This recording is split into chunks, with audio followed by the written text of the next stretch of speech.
What's going on, everybody, and welcome to another episode of the Other Side of the Firewall podcast, where we talk about the latest and greatest in cybersecurity news, as well as we highlight those people of color who are moving, shaking, and glass ceiling breaking in cybersecurity. My name is Ryan Williams, and as always, I'm joined by Shannon Tynes, What's up? What's up? and we are missing Levon Maynard.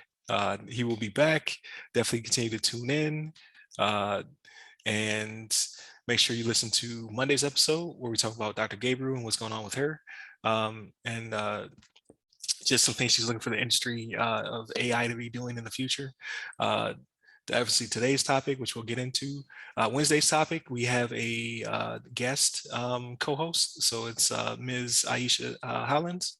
She's a VCISO.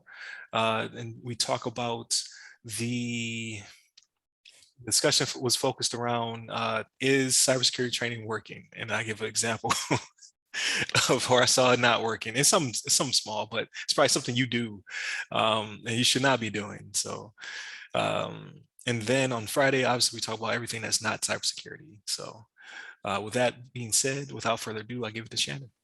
All right, everybody. So, this article actually comes from CNN by Sean Lingas. There's two A's in there. I'm sorry if I'm mispronouncing the name, but it's titled "Hackers Breach Computer Network at Key U.S. Port but Did Not Disrupt Operations." Right. So the reason they did not disrupt operations is because they were on it quick, which is a good thing, right? But um, apparently it's suspected foreign government backed hackers last month, so in August, breached a computer network at I believe it was in Houston. It said U.S. Gulf Coast port. I believe it was in Houston. And what happened was, in the article we have from CNN, it doesn't mention what the name of the software was that it breached, but I actually did find it, and it was a self-service password management and single sign-on solution software called by Manage Engine called AD Self Service Plus is what it was. So what ended up happening was they actually breached it based off this. It was a newly discovered vulnerability that allowed them to have access, but they got in there and started messing around and doing their thing, and it was very quickly that they discovered it, removed it from the network, did what they were supposed to do, right? And took care of business. So this is what we like to see. So before they got owned, because apparently Houston is one of the larger ports that we have in America. When it comes to moving product, right? But they did their thing, and the unidentified hackers, they broke into a web server in the complex, right? Um, and again, this is password management software, so this is one of those things where if you get access to the keys to the kingdom, it's one of those things where you can go and you can wreak all types of havoc.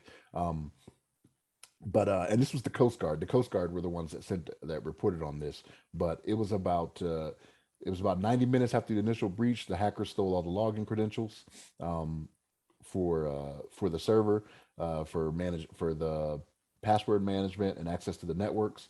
But right after that, cybersecurity staff at the port isolated the server.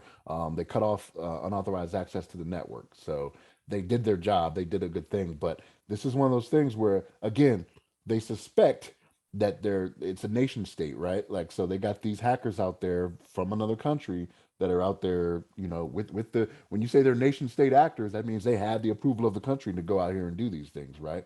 Um, so this is why cybersecurity is so important. This is why we're pouring millions and billions of dollars into cybersecurity now because of issues like this. And again, this vulnerability that they got in there with, it was recently. Let's see, because I found it here from CISA, Cybersecurity and Infrastructure Security Agency. Um, they on September 16th they put out an alert for this vulnerability. So, I mean, it was very quick within this being discovered that they came out there and or this nation state came out there and tried to use it to get at our, I don't want to say infrastructure, but again, it's a port that has a lot of stuff coming into it. So if you get the keys to the kingdom, you can see what's coming in, what we may be doing, what's coming into the country doesn't seem like much, but it can be. It's like OPSEC, right? If you pay attention to movement of things, like you can actually get um, the data to figure out what is actually going on. But we actually stopped them. which is a good thing. But this just goes to show this is the importance of why money needs to be poured into cybersecurity. So, what's your thoughts on this, Ryan? But shout out to the Coast Guard, man. Like the coasties don't get enough love. Uh, I think that's awesome that they caught it so fast. I think it's kind of crazy how quickly they were able to pick up on it, right? So typically patches come out very slow. So that means that they found out about the vulnerability and already had to have something monitoring to see if it would come to pass. Because typically, I don't know if they have threat hunters per se, but typically, if you don't have somebody who's actively looking for this stuff, like you're just not going to find it for days, weeks. They could be in there for a month.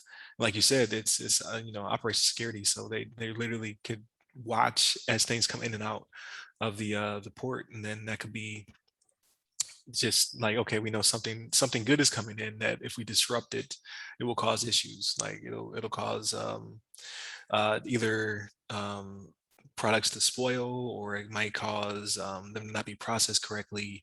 A number of things. Like who knows what's coming to that port? It could be military as well.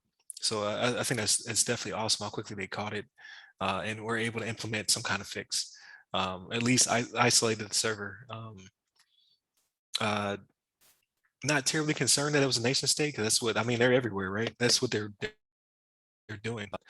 I'm sure we do it too, but um, I like being on the winning side of it, right? There's not another JBS or a Colonial Pipeline, or you know, to infinity, all these other things that are happening. So it definitely gives me hope, and it could have been much worse. Like who's to say? Like you know how we have gas issues, and then we had like toilet paper issues. Like this could have been the next fiasco. It could have been something crazy, and people would have went to stores and start buying it out in mass. Um, so kudos to Well, they them. or they could have. I mean, it's one of those things where those cranes that you see at those ports could be computerized too, right? So they could just start knocking stuff over. It could have resulted in death of people that are workers on the port. You know what I mean? True. So yeah. Yeah, yeah, because I don't know if those systems are air gapped. So I don't know. It's pretty cool. Hopefully the report comes out to see what they were looking for. You know what I mean? Like they can kind of attribute to whom it was, but now if they can identify what they were trying to do with said data, or with um, said access, that would be pretty interesting. Because then, you know, like I'm sure once the alerts went up, all the other ports started to receive the same information. Like, hey, be on the lookout for this. Hey, monitor that. Um, so we're definitely at high alert for anything to do with infrastructure, supply lines, things of that nature. So Yeah, you better bet the Coast Guard put something out once this came up. You know what I mean? Like they put out notifications to say, hey, Bolo, right? Be on the lookout. This is right, what happened here. So whether it be a precautionary measure, they probably told them, hey, go ahead and do this for right now. Maybe down for a day, and there is a fix out for it already. So right, it's not like this is something that we're waiting on a fix for either. Depending on the timing of it, it could have been something that they implemented, within, an hour of them discovering that they had that issue. They put a message out to the rest of the ports that are out there. right. Right. So yeah, I think it's pretty cool. And I didn't know how robust the Coast Guard was in this regard. Like I know they protect the ports, you know, what I mean, for several different reasons. I worked with someone, I was in Alaska, but they were more like looking for pirates and stuff like that, like people out there with meth labs on the water. So I didn't know they had like basically like a cyber command. Uh, so it was definitely interesting to learn about, man. Like cyber is the future, right? So we all have one. Yeah, but I thought it was an interesting article. Like again, and it's a W. So like this whole week's been nothing but W's. I like it.